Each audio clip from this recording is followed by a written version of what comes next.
My name's Lieutenant Commander Holden. I run the turret complement of Warhammer. That means I'm in charge of coordinating fire between our various gunners during a combat engagement in order to maximize combat effectiveness.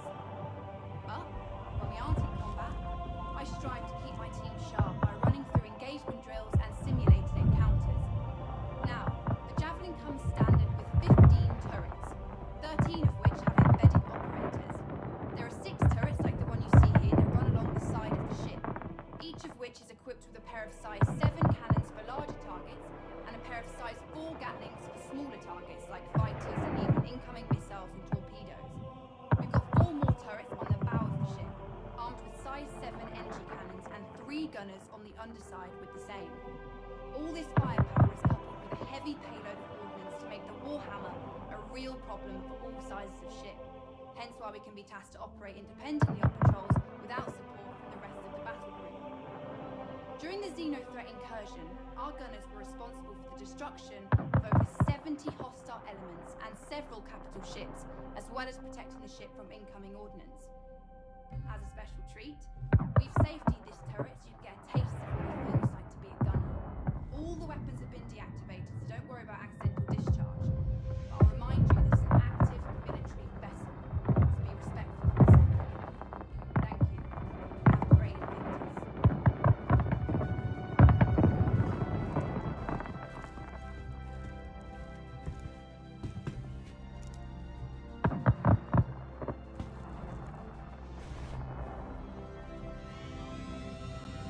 Aegis combat system activated. Systems green.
gatherings. It's in an effort to entrench camaraderie. So we're in here pretty often. Now, you've probably noticed our games in the corner, so I'll just address the question that everyone asks. Yes, it's pretty competitive. The XO qualifies the challenge to beef. Anyway, I'd like to invite you to have a look around.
UEES Warhammer. This Javelin class destroyer was originally built by Aegis Dynamics and has been in active service since 2832.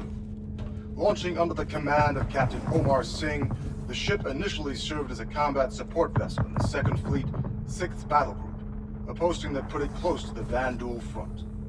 The Warhammer saw action during the fall of Caliban in 2884, where it protected retreating civilian and naval forces when the system ultimately fell, earning a ribbon for valor in the process. For the next several decades, the Warhammer transitioned between fleets in a variety of support and patrol positions, even participating in the UEE push to reclaim the Nexus system in the 2930s. Most recently, the Warhammer distinguished itself as the primary combat vessel to repel the outlaw group known as Xenothreat from the Stanchion system. Since then, the Warhammer has been placed in dry dock for repairs, but is heading back to active service once this year's Invictus festivities are concluded. The room you're currently seated in is the main briefing room for the entire ship. Based around a hollow volume built by Microtech, the crew gathers here to discuss everything from battle strategies to repair schedules. The Marine detail assigned to this ship also uses this room to plan out their boarding actions or outline combat strategies. This room has even acted as a venue for off-duty activities, such as vid screenings or sporting event parties. We hope that you'll take the opportunity to explore the ship and get an up-close look at one of the vanguards of order. On behalf of Captain Metcalf and the rest of the crew, I want to wish you a fantastic Invictus, and hope we see you next year.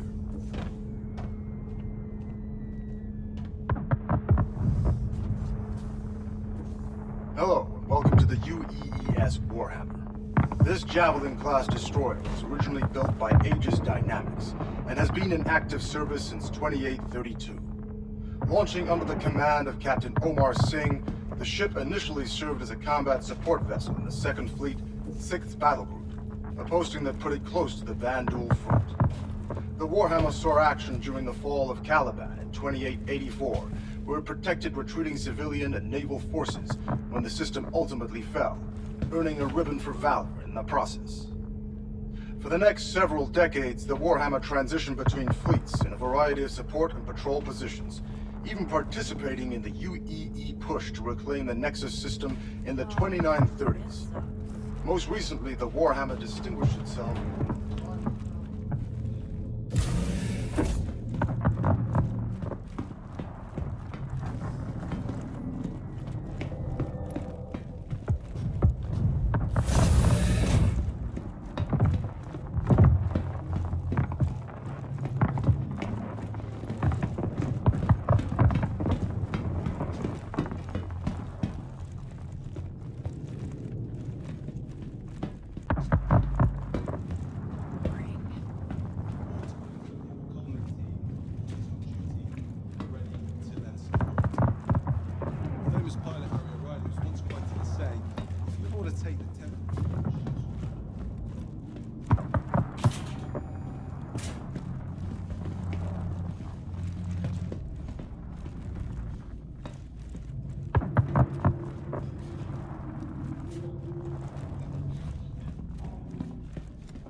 Guest is one of the 2 barracks on the ship. And I know. You must be thrilled to see where Navy personnel sleep, and let me be the first to tell you, it's every bit as exciting as promised. Javelins are pretty great when it comes to sleeping arrangements, as they have enough bunks for the full crew, which is amazing because they avoid situations known as hot bunking, where you swap out bunks with somebody on the opposite shift, and there's a little. This one time on my old ship, I had to share with this guy who had just the worst smelling socks. And I'm talking, the military could have weaponized it kind of bit. had to try and fall asleep with that every day. So, yeah, after that, these bunks are a dream. I'm just thinking that, actually, I don't think my CEO would have to talk about